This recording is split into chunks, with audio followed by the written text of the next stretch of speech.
I was 18 and a half. I was called up. I saw 2 battlefields, one at Passchendaele and one at Pilkem. I shall never forget it as long as I live. The officer was going down the trench. Anybody who didn't go in was shot on sight for cowardice. We went over and we crawled. If you stood up, you were dead. And I came across a Cornishman. He was ripped from his shoulder to his stomach with shrapnel. His inside was out on the ground in a pool of blood. He said, "Shoot me." Before we could draw a revolver to shoot him, he was beyond all human aid. He died. In 30 seconds he died, and he just said one word, "Mother." And that haunted me all my life.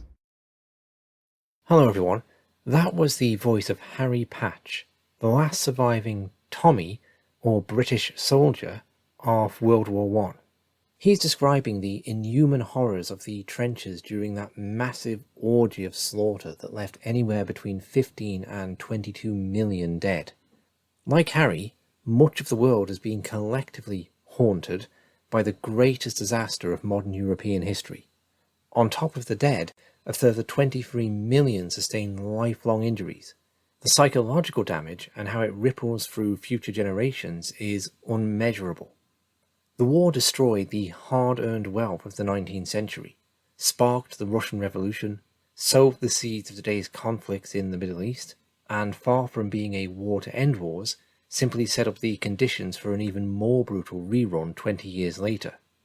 We are left only to imagine a world where this catastrophe had been averted, one where Europe in the 20th century didn't sacrifice 2 entire generations of young men and all they would have brought. One where the continent became progressively more stable, peaceful, and embracing of the values of liberty. What world would we live in today? Was such a world even possible? Many people think so, contending that the outbreak of war was entirely avoidable, the result of some diplomatic blundering and military posturing that no one intended to go so far. Others contend that the war was more intentional, deliberately brought about by imperialists wanting to play on the grandest chessboard of them all. Still others think that whilst the war might not have been intended, the rejection of liberal values and increasingly nationalistic nature of Europe meant violence was inevitable sooner or later. Unlike other conflicts covered in this series, the First World War is known to everyone.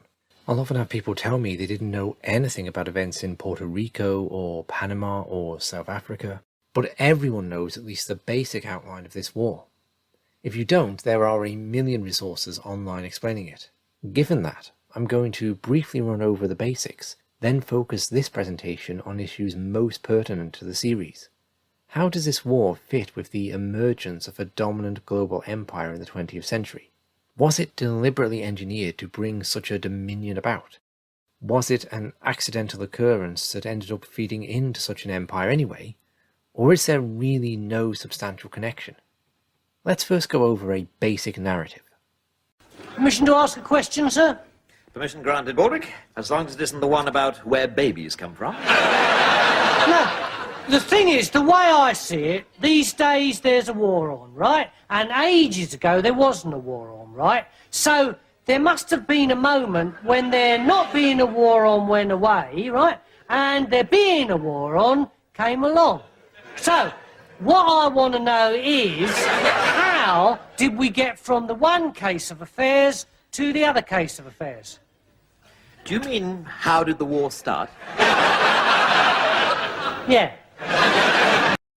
The immediate cause of the war occurred on the 28th of June 1914, when heir to the Austrian throne, Archduke Franz Ferdinand and his wife Sophie were assassinated whilst visiting Bosnia. The provinces of Bosnia and Herzegovina had been annexed by the Austro-Hungarian Empire 5 years earlier, after they broke away from the Ottoman Empire. The Duke was assassinated by members of Young Bosnia, a group dedicated to bringing about a unified state for Slavic people, a dream that would be realised as Yugoslavia after the war. The assassination led to violent repression of Serbs in Bosnia. Some members of the Austrian government saw the assassination as an opportunity to end Serbian interference in Bosnia for a short and decisive war. As they could not prove Serbian state involvement, the Austrian government issued obviously unacceptable demands with the intent of provoking that war. Serbia refused to allow Austria to suppress subversive elements inside its borders and take part in the investigation and trial of Serbians linked to the assassination. On the 28th of July, the Austrian government declared war and began shelling Belgrade.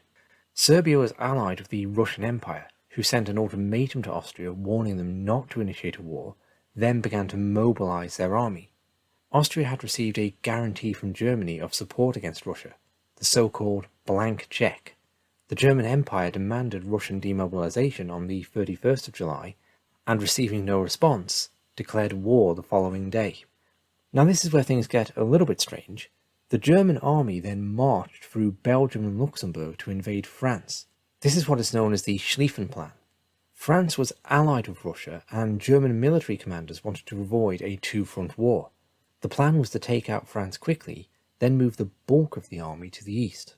On the 4th of August, the British Empire declared war on Germany, ostensibly in defence of Belgian neutrality.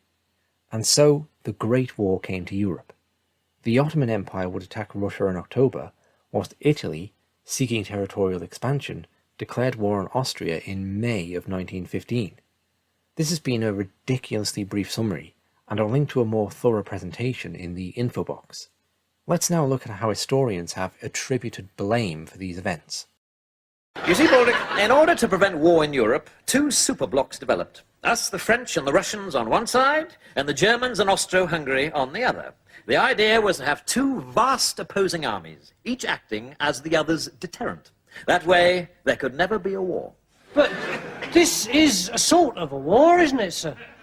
Yes, that's right. You see, there was a tiny flaw in the plan. What was that, sir? It was bollocks. Given the overwhelming historical importance of the war, and the fact a full century has elapsed, it's striking that historians still argue over who was primarily responsible. The British military historian Max Hastings takes the possibly most common view that whilst no nation deserves all responsibility for the outbreak of war, Germany seems to deserve most. Hastings writes that Germany alone had the power to halt the descent into disaster at any time in July 1914 by withdrawing its blank check which offered support to Austria for its invasion of Serbia. Hastings rejects the notion Serbia was acting as a rogue state, whereas by contrast, Cambridge historian Richard Evans embraces it, placing greatest responsibility with the Serbs for their backing of Black Hand terrorists. Evans acknowledges that Germany encouraged Austrian intransigence, but points out that seemingly victimized France did very much the same with Russia. Historian Sean McMeekin echoes and accentuates this point, stating that Russia, after receiving its own blank check from France, mobilized first and transformed a regional conflict into a continent-wide war. Gary Sheffield from the University of Wolverhampton disagrees, claiming that Russia's mobilization was purely defensive. We also have the idea that no one is to blame, that Europe sleptwalked into war. The one I think appeals to me the most, and doesn't necessarily preclude any others, is that advanced by libertarian historian Ralph Raico, that European nations increasingly abandoned a philosophy of liberty and individual rights in favour of collectivism and statism during the latter third of the 19th century. This may not have made that particular war inevitable, but it made some war inevitable at some point. In all of this, very little blame is attributed to Britain.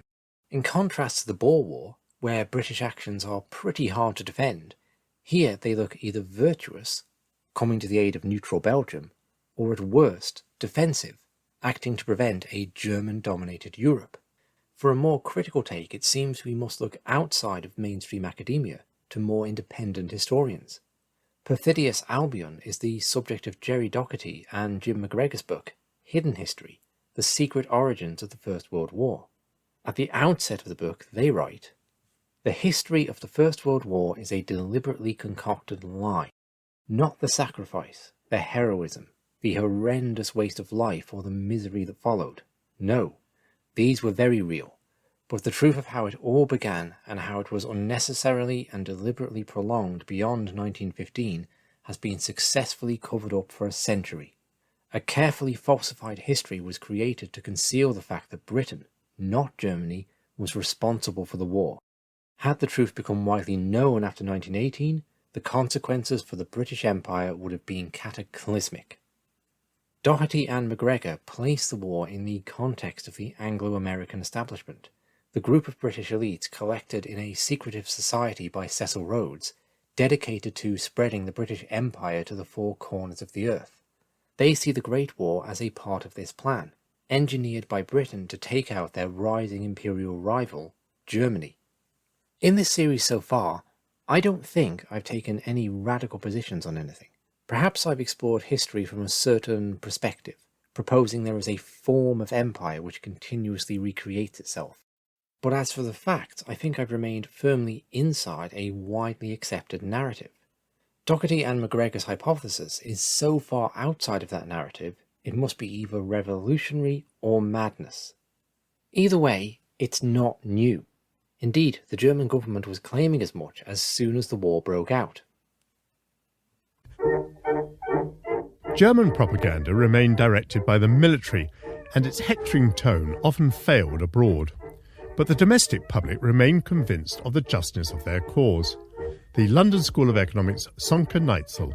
Very soon after the war broke out, it was in the German perception, it's Britain. It's Britain's guilt, and Britain is the arch-enemy in this war. It's this phrase, Perfidious Albion. They drove France and Russia into the war. They had a conspiracy. It's a weird perception of Britain, by the way, and not driven by any rational data, something like that. It was just the explanation, who's responsible. It must be Britain, because the French are too stupid, possibly, and the Russians also, and Britain is the cunning figure behind all that. So if you ask the question, why do we have this bloody awful war? It's Britain. Germans felt powerless. So you can defeat Russia, possibly. You can defeat France. At least you might think you can defeat France. But how can you defeat Britain? And there are always 36 kilometers water in between. I actually found an interesting first-hand account of this from British soldier Henry Williamson, who was interviewed about his experience of the Christmas truce, where he spoke with German soldiers. The Germans started burying their dead, frozen out, and we picked up ours and buried them. And little crosses of ration box wood were nailed together, quite small ones, and indelible pencil they would put, the Germans, für Vaterland und Freiheit, for fatherland and freedom.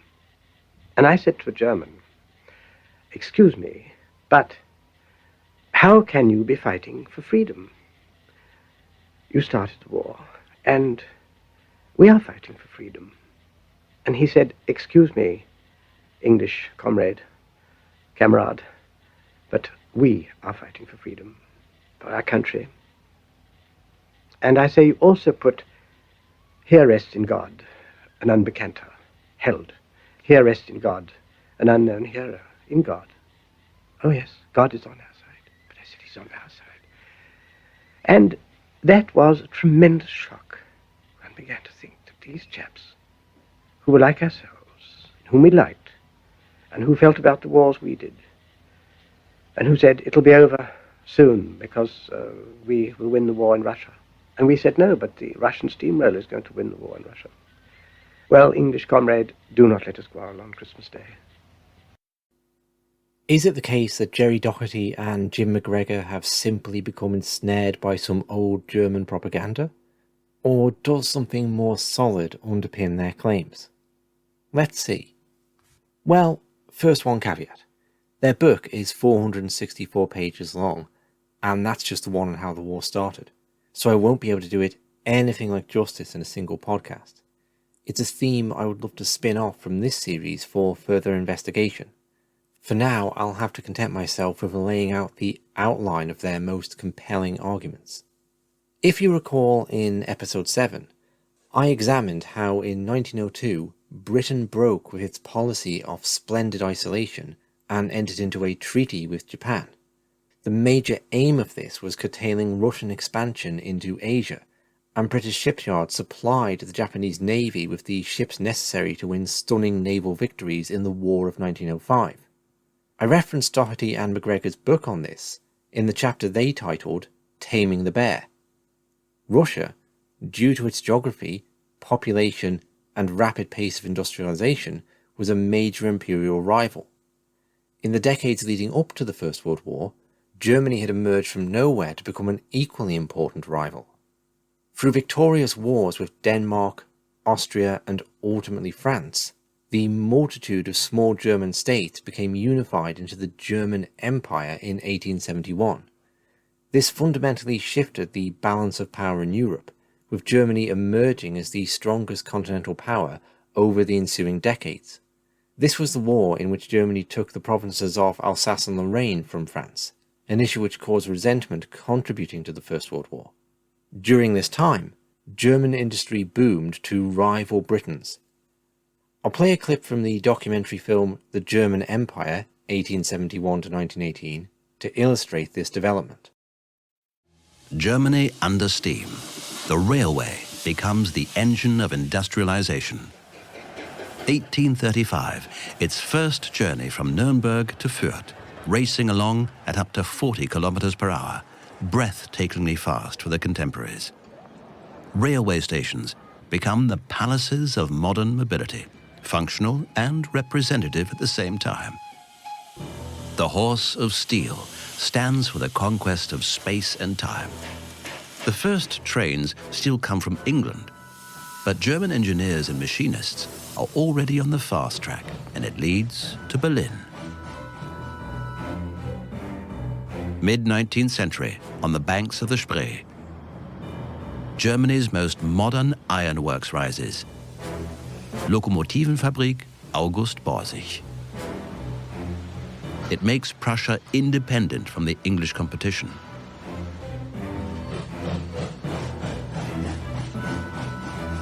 Another entrepreneur, Henry Strausberg, becomes known as the Railway King.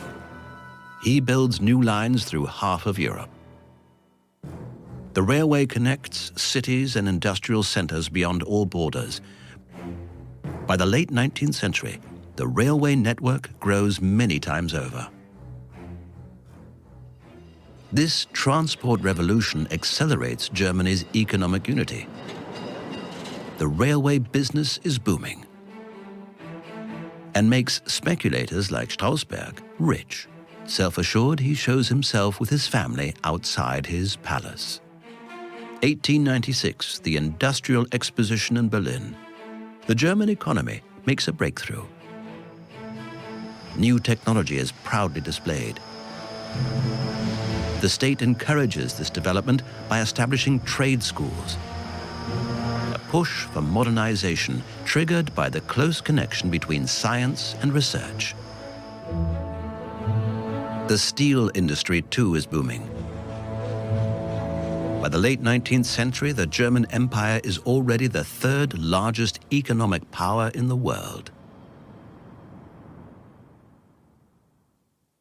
Automobile pioneer Karl Benz with his wife Bertha. The automobile makes its triumphant march throughout the entire world, thrilling the masses.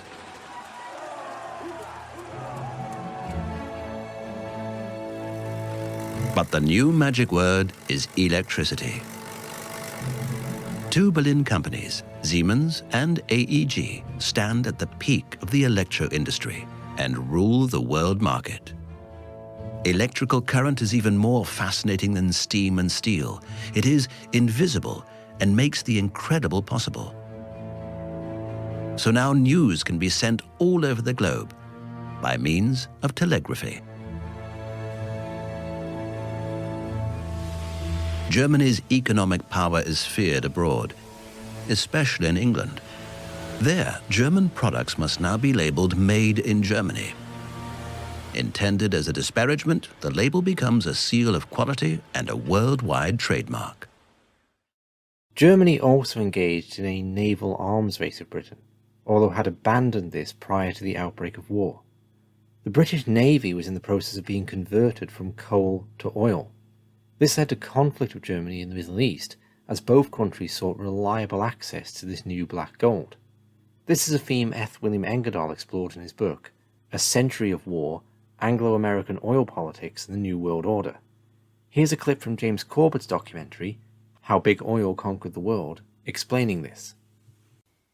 In 1889, a consortium of German investors led by Siemens Deutsche Bank obtained a concession from the Turkish government for extension of a railway line connecting Berlin to Basra on the Persian Gulf via Baghdad in what was then part of the Ottoman Empire.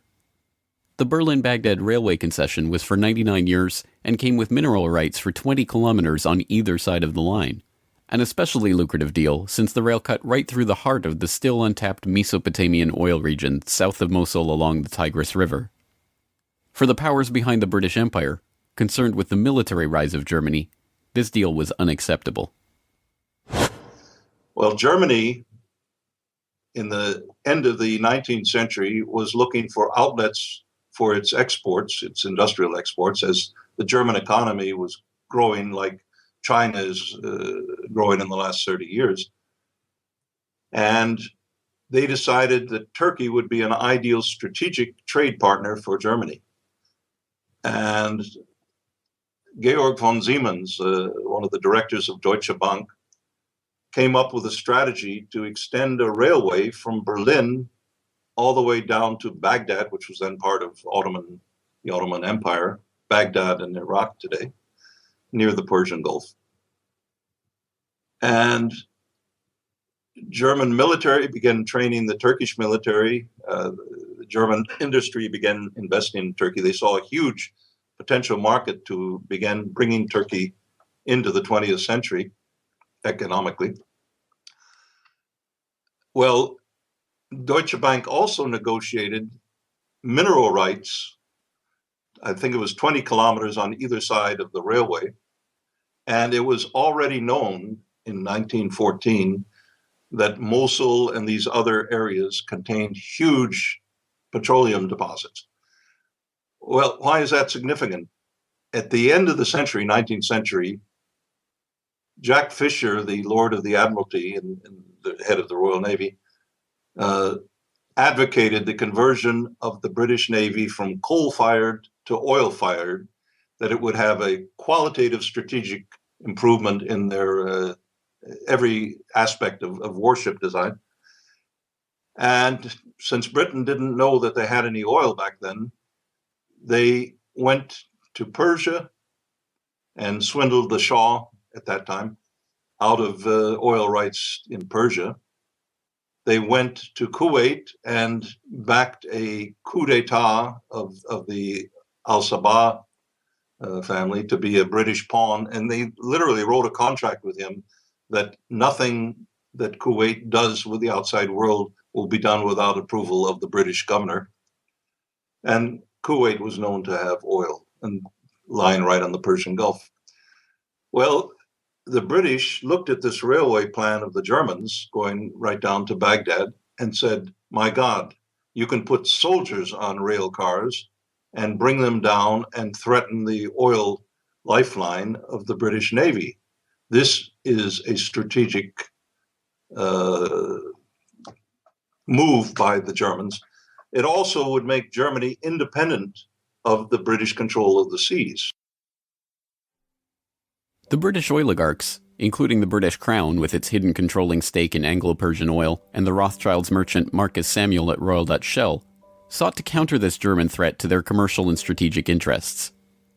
They used Armenian-born, naturalized British citizen Calouste Gulbenkian, the architect of the Royal Dutch Shell merger, in order, as he later recalled, to see British influence get the upper hand in Turkey against the Germans. If that was his task, it was a remarkable success. In 1909, the British set up the Turkish National Bank, which was Turkish in name only. Founded by London banker Sir Edward Castle and with directors like Hugo Baring of the Barings banking family, Castle himself, and Gulbenkian, the bank set up the Turkish Petroleum Company in 1912. Formed explicitly to exploit the petroleum-rich oil fields of Iraq, then part of the Ottoman Empire, Gulbenkian brokered a deal that forced Deutsche Bank, with its 40-kilometer concessions along the oil-rich Baghdad Railway line, into a junior partnership in the company. The stock was split so the British government's Anglo-Persian Oil Company owned half the shares, with Royal Dutch Shell and Deutsche Bank splitting the other half. Their plan to take over Germany's Turkish oil interests had been successful, but in an amazing irony, it didn't even matter. Gulbenkian finished negotiations for the Iraqi oil concession on June 28, 1914, the same day Archduke Ferdinand was shot in Sarajevo. An alliance the British had been brokering for years to constrain the rising German threat, an alliance involving France and Russia, kicked into motion, and the world was engulfed in war. By the end of World War I, the British and their allies had taken over Iraq and its oil deposits anyway. Germany had been completely cut out, and Gulbenkian, their scheming servant, received 5% of all oil field proceeds in the newly minted country. Gerry Docherty and Jim Macgregor's thesis is that British imperialists, who had bought into the vision of Cecil Rhodes, the vision of a British-dominated world order, perceived the need to neuter Germany through war. As we go along now, I'll play some clips of a rare interview Gerry Docherty gave to James Corbett to illustrate his points. The dream of actually crushing Germany. The Romans had the same problem with Carthage. You know, they kept on and on about delenda est Carthagena. We had to crush Carthage. This was the basic mindset of this group as it gathered together. Prior to any investigation, I find this hypothesis compelling. It makes sense that a dominant imperial power would want to neuter an upstart, otherwise set to surpass it. Absent an intervention, perhaps Britain would become a second-rate world power. Anglo-Saxon culture would fail to become the global culture as Rhodes and his entourage wanted. I do think the case can be overstated, however. It's noteworthy that Docherty and Macgregor don't mention that, in his last will and testament, Cecil Rhodes wrote about Germany becoming a major player on the global stage. He did not even hint at conflict, however. Rather, in addition to citizens of the Empire and United States, he extended Rhodes scholarships to Germans in the hope of fostering good communications between the countries. Students were to be nominated by the German Emperor as a good understanding between England, Germany, and the United States of America will secure the peace of the world, and educational relations form the strongest tie. Docherty and Macgregor must be well aware Rhodes wrote this, yet they omit to mention it, and in doing so present certainly a more cohesive picture of British imperial policy. With that being acknowledged, let's now look at the case for how imperialists were supposed to have brought the war about. I stress this will be a brief overview of a very long and detailed argument. The first thing Docherty and Macgregor illustrate is an anti-German media campaign in England, which they claim was orchestrated in the years prior to the war. Because stories began to emerge, especially from the early 1900s, that made Germany the new bogeyman. There was in particular a writer of dreadful novels. I can't stress the word dreadful hard enough, but he had a wonderful following, William Le Queux, Q-U-E-U-X. Here's the extent to which Le Queux had influence, or those of influence backed Le Queux. He wrote a ridiculous novel.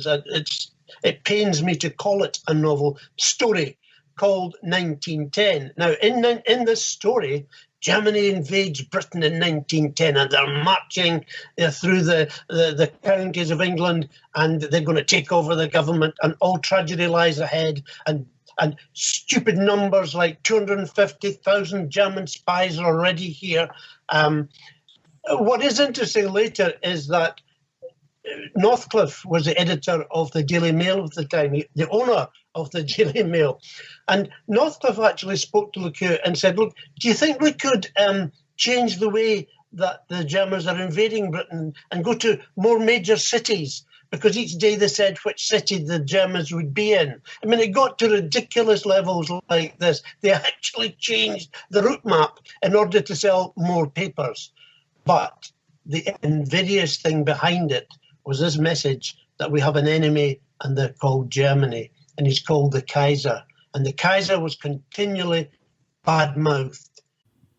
The novel Gerry Docherty is describing, The Invasion of 1910, was actually a reworking of an 1894 book, The Great War in England in 1897. At that time it was the French who were invading, and the Germans came to the rescue. This was before the signing of the Entente Cordiale with France in 1904. In Hidden History, Docherty and Macgregor also point out that the Daily Mail, ever the Daily Mail, built up mass alarm by dressing its London newspaper vendors as Prussian soldiers, complete with pickelhaube helmet and placards showing maps of where the troops would be the next day. They also quote the Belgian ambassador, Count de la Lane, saying in 1905 that the hostility of the English public towards the German nation is founded apparently in jealousy and fear.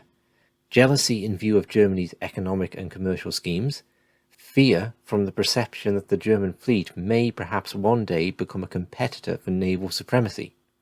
This state of mind is fomented by the English press.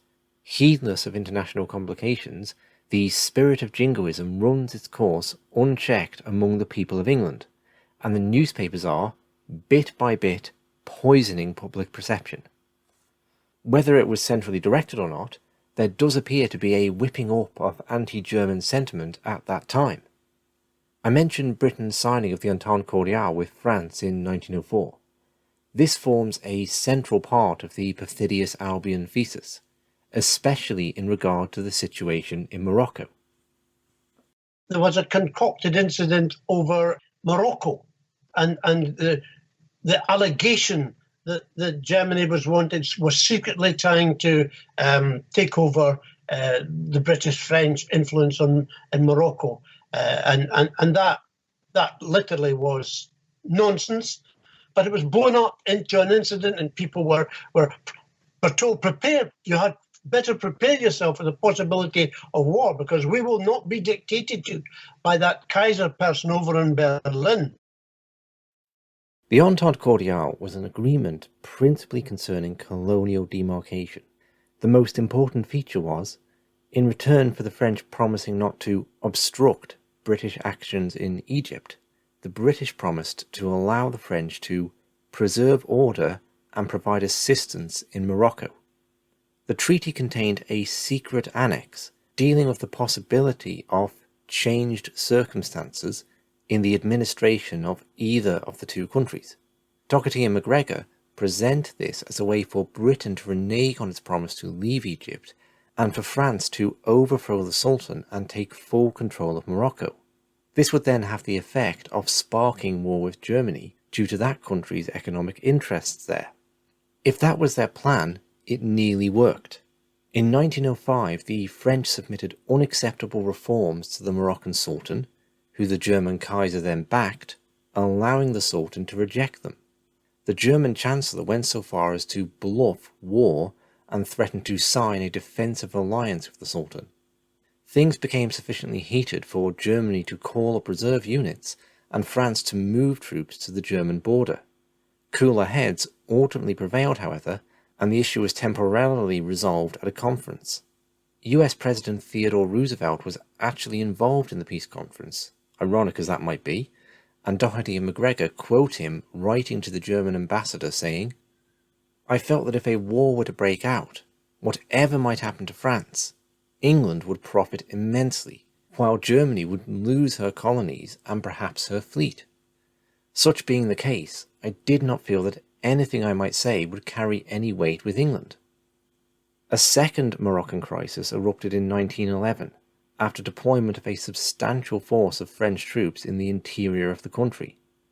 This was in response to Moroccan tribesmen killing 9 French workers, in objection to them digging up gravestones to make way for a harbour. Retaliatory shelling by the French Navy is supposed to have killed thousands.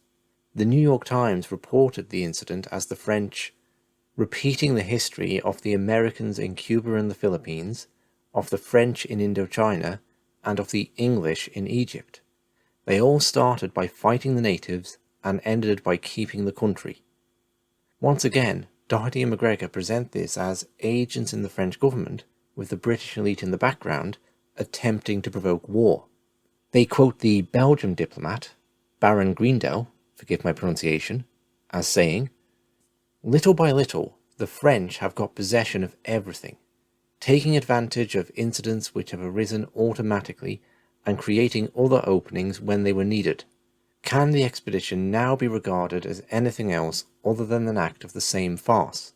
The Moroccan Sultan has already lost his precious hold over his subjects because he had to submit to becoming a mere tool in the hands of France. The most interesting feature is the forebodings with which the German government pretends to ignore the conquest of Morocco. She can choose between pretending not to see and war, which the Emperor will not have, and which will be condemned by German public opinion." The Germans responded to French expansion by deploying a gunboat to Morocco, which prompted Chancellor of the Exchequer David Lloyd George to deliver a speech declaring, "If Britain is treated badly where her interests are vitally affected, as if she is of no account in the Cabinet of Nations, then I say emphatically that peace at that price would be a humiliation intolerable for a great country like ours to endure." This is especially interesting as David Lloyd George was strongly anti-war and had been one of the fiercest opponents of the Boer War. During that period, the Daily Mail, ever the Daily Mail, had labelled him the most anti-British Member of Parliament. Docherty and Macgregor present him as a man ultimately more self-serving than he was principled, allowing himself to become a tool of imperialism inside the Liberal Party in exchange for promotion. Lloyd George would go on to become Prime Minister in 1916. The idea that the Germans might build a naval port and thereby control entry to the Mediterranean was used by Foreign Minister Edward Grey to justify informing the German ambassador that Britain would respond forcefully to defend its interests. Britain sent battleships to Morocco in case war broke out. Once again, negotiations between Berlin and Paris resolved the crisis. France took over Morocco as a protectorate in exchange for territorial concessions to German Cameroon from the French Congo. Were the French attempting to provoke a full-blown war with Germany, or were they simply fulfilling imperial ambitions in North Africa and willing to play brinksmanship to do so? I simply don't know, but I do think Docherty and Macgregor have a good case here. Journalist William T. Stead, who had been a part of Cecil Rhodes' inner circle before their fallout over the Boer War, published the following warning. "We all but went to war with Germany. We have escaped war, but we have not escaped the natural and abiding enmity of the German people. Is it possible to frame a heavier indictment of the foreign policy of any British ministry? The secret, the open secret of this almost incredible crime against treaty faith, British interests, and the peace of the world is the unfortunate fact that Sir Edward Grey has been dominated by men at the Foreign Office who believe all considerations must be subordinated to the one supreme duty of thwarting Germany at every turn, even if in doing so British interests, treaty faith, and the peace of the world are trampled underfoot. I speak of that which I know." The war obviously ultimately started with the assassination of Archduke Franz Ferdinand and his wife Sophia in Bosnia-Herzegovina. Docherty and Macgregor contend the British, French and Russians were at work here too. Well, I guess this brings us to the ostensible beginning of the story, on the 28th of June 1914 and the assassination of the Archduke, which I will note parenthetically for the viewers out there. Even the official history of World War I starts with a conspiracy theory, for anyone who would protest that this is a conspiracy that you're painting here. Well, yes, the official story starts with a conspiracy, namely the conspiracy of the Black Hand and the young Bosnians to commit an assassination in order to influence the direction of events with the Austro-Hungarian Empire, etc., etc. Again, I think we know that part of the story, but the question becomes, was the secret elite involved in the assassination of the Archduke? We believe that they generally helped in the finance of the event, that they had knowledge that there were socialist groups of young men at that time in Europe who would see an attack on the Austro-Hungarian Empire as an important socialist statement. Money passed hands. We believe it passed from France to Russia through to Serbia, proving it. All documentation has been burned. I mean, it's just not going to happen that someone's got a ledger lying somewhere with all of the proof in it. But you cannot manipulate such a thing without there being background money. Yes, if you look at the whole history of the Black Hand group, of APIS, and of the machinations which were going on in Serbia, you have to really begin to worry of how centrally rotten that state was. Quite interestingly, and I've always thought this was a great quote, the English newspaper, the Manchester Guardian, wrote at the time that if someone took the entire country of Serbia and attached a tug to it, took it out into the North Sea and allowed it to sink, no one would notice. And I mean, that kind of sums up where what was literally a non-event of a country became the central focus suddenly of an allegation that these people were trying to in somehow or other, so insult Austria that, well, what happened after that was, and this is a word you've always got to watch, inevitable. Because that's the story. Having assassinated Archduke Ferdinand and his wife, war became inevitable. Well, it wasn't inevitable. In fact, all of Europe sympathised greatly with the Emperor of Austria. His heir had been slaughtered. Everyone proclaimed great sadness and great pity, and there was to have been a massive European funeral for the poor guy, but word was put about that there were still some very, very dangerous men abroad who might shoot any royalty who appeared to do this. So it became more of a not quite a family, but more limited state funeral.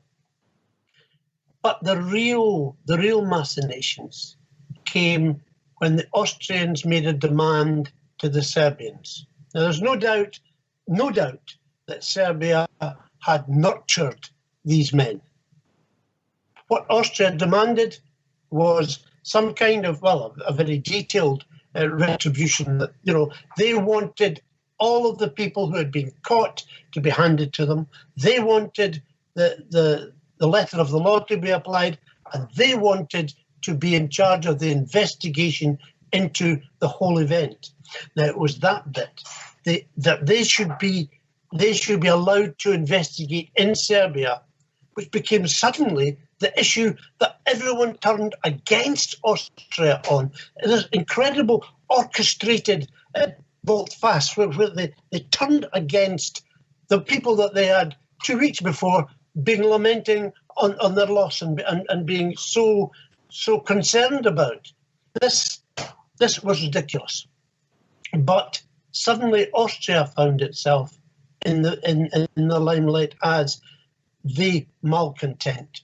They were going too far. This was wrong. Of course, Germany was massively and completely aligned to Austria, so anything happening to Austria was going to reverberate and involve the Kaiser and Germany.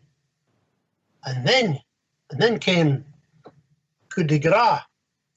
Russia, in the form of the Tsar, decided that they were the guardians of Serbia's freedom. Clever. I mean, I don't think even the Serbians knew where that came from, but they grabbed at it with both hands because obviously having the backing and support of Russia was unquestionably going to help them greatly. But suddenly, what had been a very sad event over 2 months grew into a situation where the world stood at the brink of war. At least Europe stood at the brink of war at that particular time. And it became the fault of the Austrians. It became the fault of the Kaiser because he couldn't allegedly control the Austrians. That the whole paraphernalia of the media focused, a phrase you won't have heard, fake news.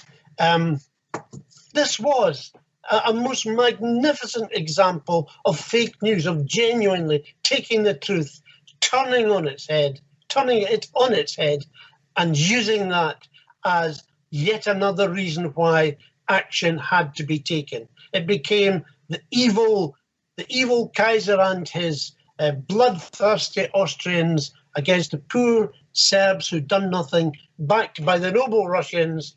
And of course, if the noble Russians were going to be involved, so would the noble French. If the noble French, we've actually got a secret treaty, but we'll tell you about that later once we're at war. Conflicts in the Balkans had been going on for decades, with the Ottoman Empire being slowly pushed out of Europe. The ones leading up to the First World War could be said to have been started by Italy in 1911 with an assault on Libya, then 3 distinct provinces of the Ottoman Empire. The French and British had essentially green-lighted an Italian invasion of Libya to pull Italy away from the Triple Alliance of Germany and Austria-Hungary. Docherty and Macgregor, of course, see this as part of a preparation for the upcoming war. The head of the Serbian Foreign Ministry would later describe the Italian attack on Tripoli as the initial aggression of the First World War. This assault on the Ottoman Empire emboldened the Balkan states to drive the Turks out of their region, with war breaking out in October of 1912. The end result of this, as well as another war the following year, was the Ottomans losing the vast majority of their European lands, and Serbia doubling in size. Docherty and Macgregor claim British and Russian imperialists were the hidden hand behind these wars, knowing that Serbia posed a threat to Austria after Austria's annexation of Bosnia-Herzegovina in 1908, and that conflict between the two could spark a Europe-wide war. Their case for this involves quite complex machinations between Russian diplomats and the British Foreign Secretary Sir Edward Grey, and I'm going to have to relegate this to a spin-off episode. They see the conclusion of these machinations as being the assassination of Archduke Franz Ferdinand, setting Europe on the path to war. As you heard in the last clip, they are sympathetic to the Austro-Hungarian response to the assassination, seeing their demands on Serbia as entirely reasonable. This is in stark contrast to many historians who lay the blame for the war at Germany and Austria-Hungary's doorstep. Take Dr. Heather Jones, a historian at the London School of Economics.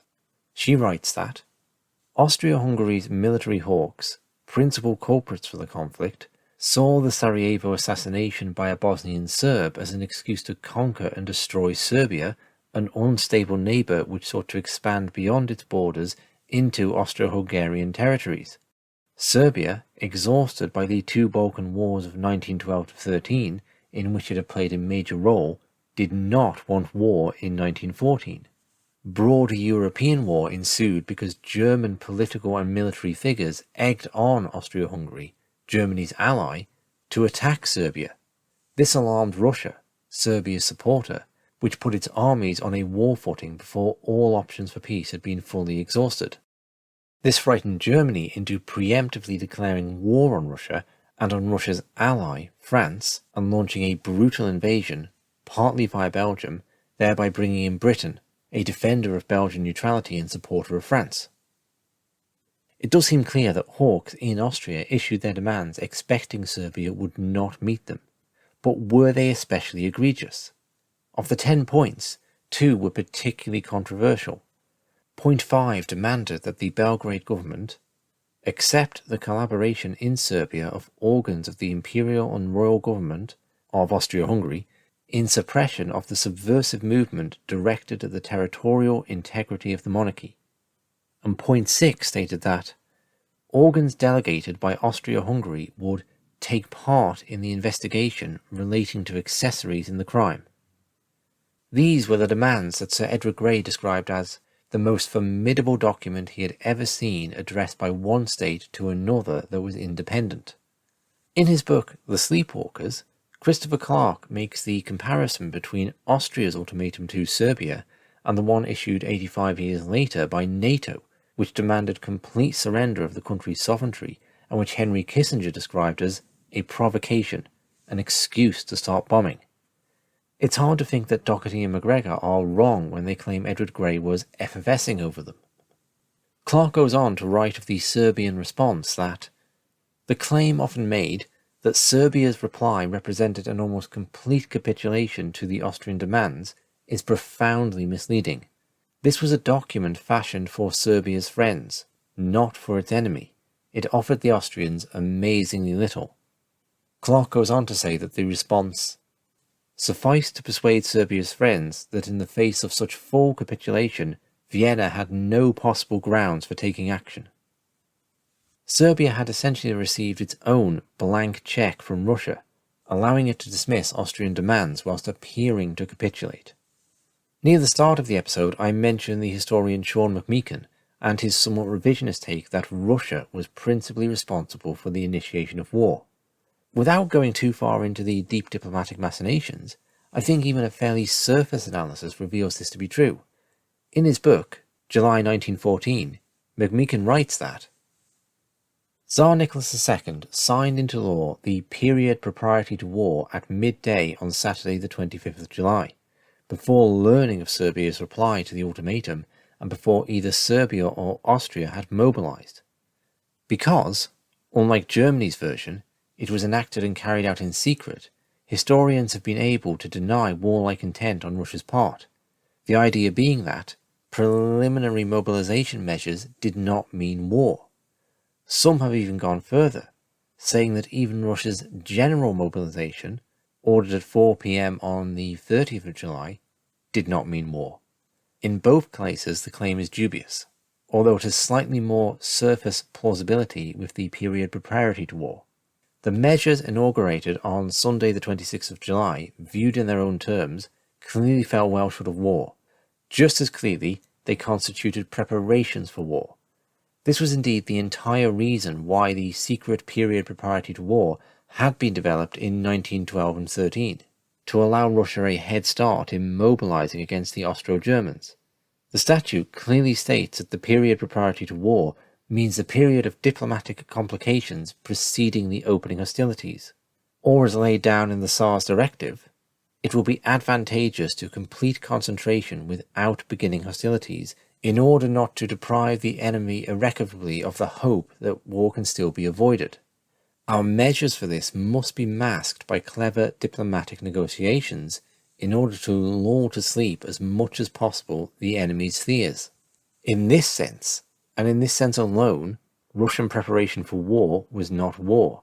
However insincere, diplomacy could continue. Partial mobilization was a diplomatic conjuring act designed to show France, and more so Britain, that Russia was not giving Germany a pretext for war. The decision for European war was made by Russia on the night of 29th of July 1914, when Tsar Nicholas II signed the order for general mobilization. So clearly did the Tsar know this that, on being moved by a telegram from Kaiser Wilhelm, he changed his mind. "I will not be responsible for a monstrous slaughter" is the key line of the entire July crisis, for it shows that the Tsar knew exactly what he was doing when he did it. Docherty and Macgregor are at pains to stress throughout their work that in the context of the early 20th century, mobilization is war, and that this fact has been misunderstood and obfuscated by historians. Where Docherty and Macgregor part company from Sean McMeekin is on the question of British complicity. Dr. McMeekin writes that Sir Edward Grey's sins during the July crisis were of omission, not commission, and that bringing about a great power war was the furthest thing from Grey's intention. McMeekin sees Edward Grey as acting to avoid war, but paints his actions as counterproductive and bizarre. Docherty and Macgregor claim that all of Grey's bizarre actions make perfect sense if you think that his real goal was to initiate a Europe-wide war and drag Britain into it.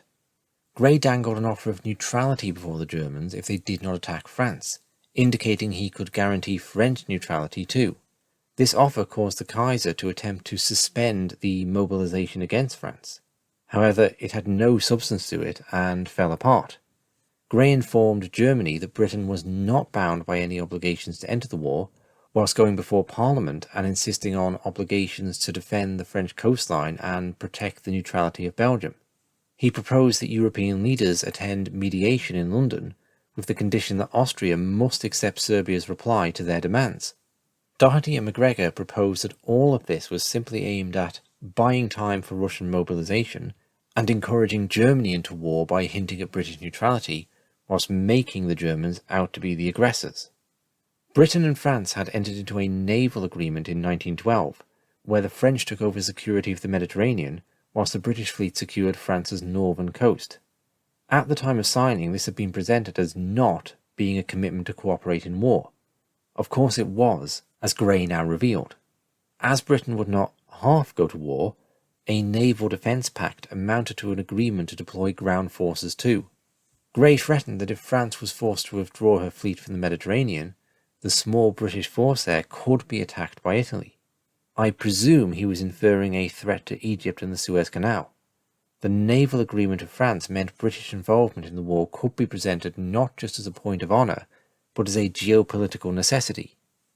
Gerry, along with Winston Churchill and several other ministers, threatened to resign if Britain stayed neutral, which would have brought about a collapse of the government. Germany had attempted to come to an arrangement with Belgium where German troops could transit through the country and financially compensate Belgium at the cessation of hostilities. Docherty and Macgregor draw a comparison of British troops transiting through Portuguese territory during the Boer War. The Belgian government rejected this, and Gerry concluded his pro-war speech to Parliament by drawing on an 1839 treaty on Belgian neutrality, declaring that, if Britain did stand aside, forfeiting her Belgian treaty obligations, she would then sacrifice our respect and good name and reputation before the world, and that Germany would dominate the entire Channel coastline and have England at her mercy. And with that, the case for war was won. The British cabinet decided upon it, Parliament was consulted for funding several days later, and King George V issued a declaration. Harry Patch and millions of other young men would be sent to the slaughter in the greatest tragedy of modern history. And that's where I'll start to wrap it up for now. I would like to explore this theme further, whilst also progressing with the series in a way that tolerates some ambiguity over how the war started. I have obviously looked at the outbreak through the unusual lens of British malevolence. Whilst I think this thesis holds up to a good degree and deserves its place at the table, there are surely others of value too. I've particularly drawn upon Sean McMeekan's book, July 1914, and Christopher Clark's book, The Sleepwalkers. I would suggest Clark's account both contradicts and complements Docherty and Macgregor's. As an example, Clark writes, "The outbreak of war in 1914 is not an Agatha Christie drama at the end of which we will discover the culprit standing over the corpse in the conservatory with a smoking pistol. There is no smoking gun in the story, or, rather, there is one in the hands of every major character. Viewed in this light, the outbreak of war was a tragedy, not a crime." Clark is particularly criticising the effort to place all the blame on Germany and Austria-Hungary, as that has been more the focus of historical efforts. In the next episode, I'll be looking at Gerry Docherty and Jim Macgregor's follow-up book, Prolonging the Agony. They make the case that British imperialists sought to deliberately prolong the war to give Germany the most thorough thrashing possible, a claim which I think is orders of magnitude more controversial than the one we've looked at today. I'll then get to a place where I'll feel on somewhat firmer ground with Woodrow Wilson and the American entry into the war. Thank you very much for listening. To support the show and join conversations on this topic and Zoom groups and such, please see the subscription option in the info box.